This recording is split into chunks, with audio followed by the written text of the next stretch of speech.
Bonsoir à toutes et à tous. Merci d'être avec nous. C'est le programme du soir sur New World Info, le décryptage de l'actualité. Nous évoquons ce jour le Tchad où de lourdes peines ont été prononcées à l'encontre de rebelles stoppés sur la route de N'Djamena.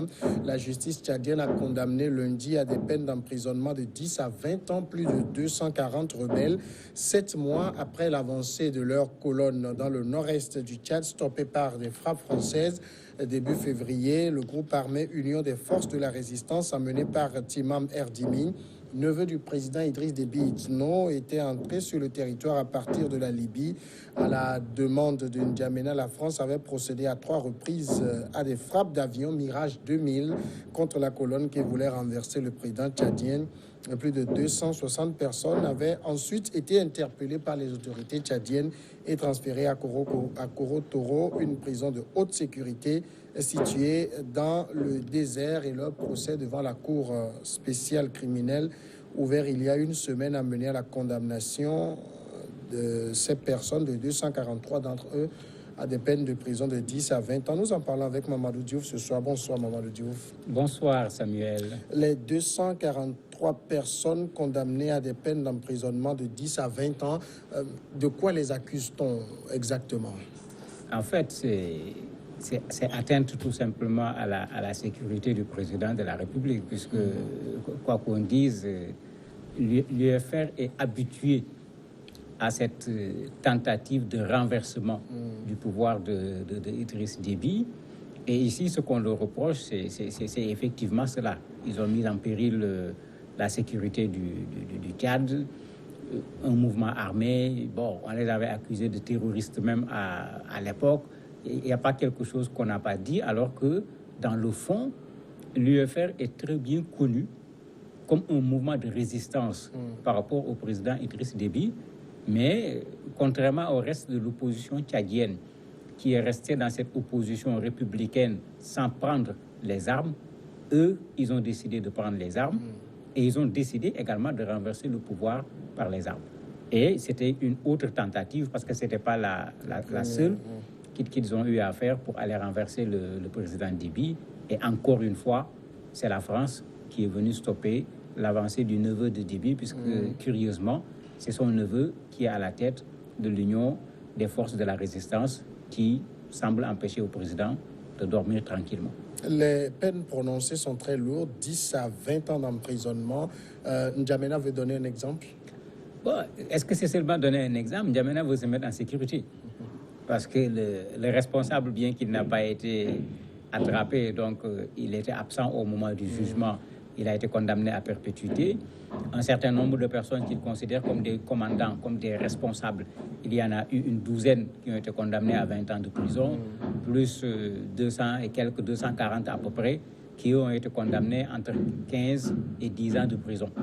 Bon, si ces gens restent en prison pendant toute cette période, le jour où ils sortiront, je me dis que le président Déby lui-même ne sera plus intéressé par la présidence du Tchad.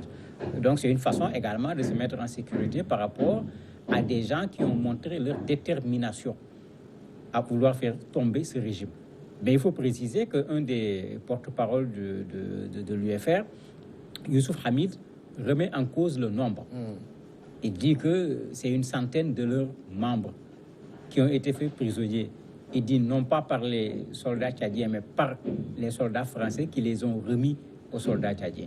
Donc il considère que parmi les gens qu'on a attrapés, il y a un nombre de personnes qui n'avaient rien à voir en fait avec la colonne dont on parle, parmi lesquels ces enfants qu'on a acquittés, ces mineurs qui ont été acquittés finalement. Donc pour lui, le nombre qu'on donne est exagéré par rapport au nombre de personnes qui ont été arrêtées. Et justement, vous l'évoquez, il y a 24 mineurs qui étaient parmi les personnes interpellées, qui ont été relaxées au cours du procès.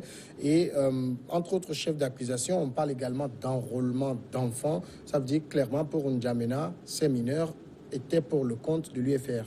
C'est ce qui n'est pas évident, parce que Youssouf remet en cause ce nombre. Il dit que tous ceux qui ont été arrêtés ne font pas partie de l'UFR. Après les frappes aériennes, il y a eu une sorte de razzia. Il explique même que les Français les ont encerclés. Et tout ce qui était dans le cercle, si je peux l'appeler ainsi, tout le monde a été pris sans tenir compte de qui faisait partie de l'UFR et qui ne faisait pas partie de l'UFR. Donc qu'on ait laissé des mineurs, c'est déjà une bonne chose parce que vouloir les condamner alors qu'ils n'ont rien fait, ce serait un problème.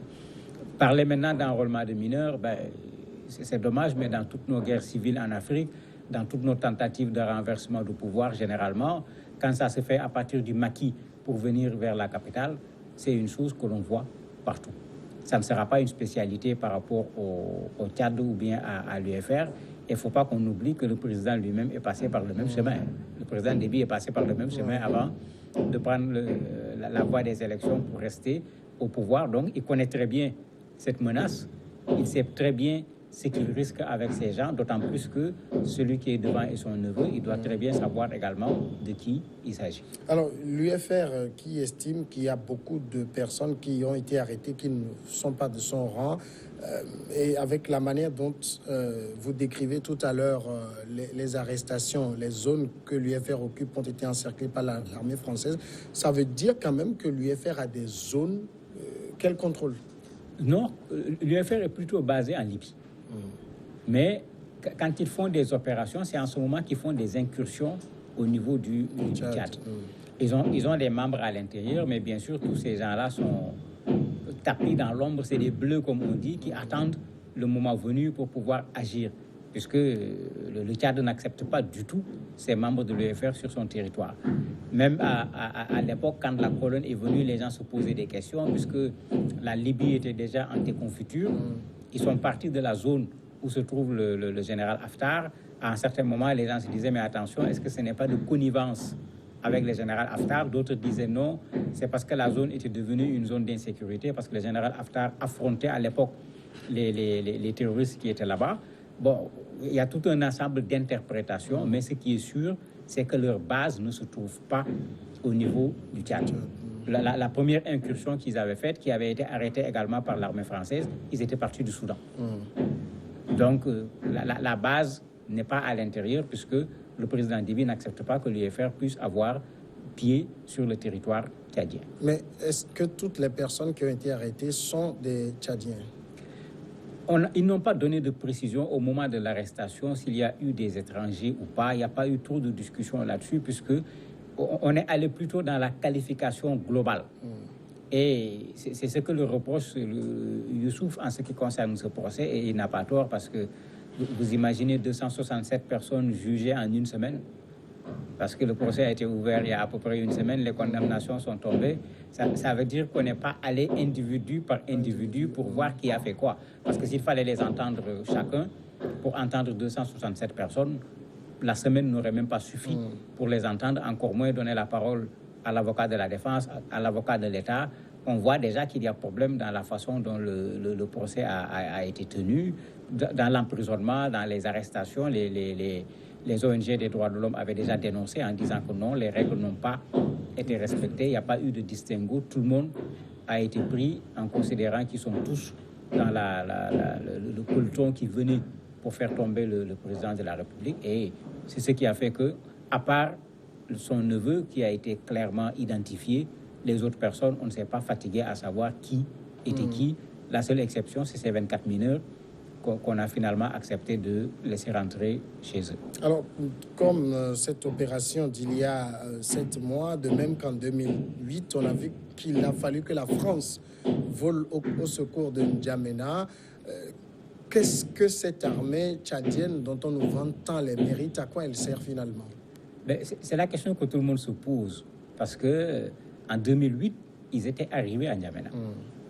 C'est-à-dire, vraiment, la France est venue sauver le président in extremis. Ils étaient arrivés à N'Djamena, tout le monde avait commencé même à penser, même sur les radios, les gens commençaient à dire le régime va tomber. Mais la France est venue sauver in extremis.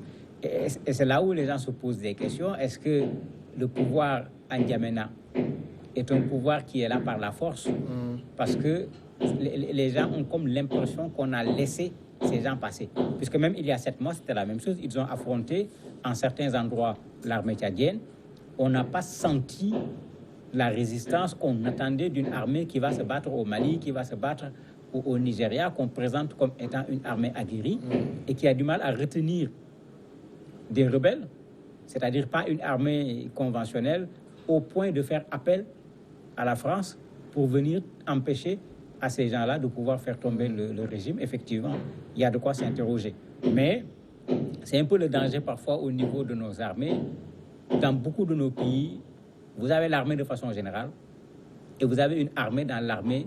Et cette armée dans l'armée s'occupe plus de la sécurité du président de la République que d'autres choses.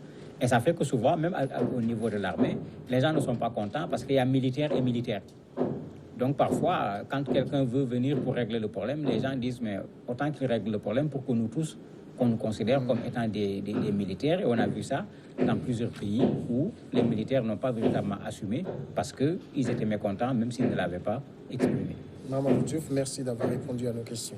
C'est moi qui vous remercie. La pause et après l'invité.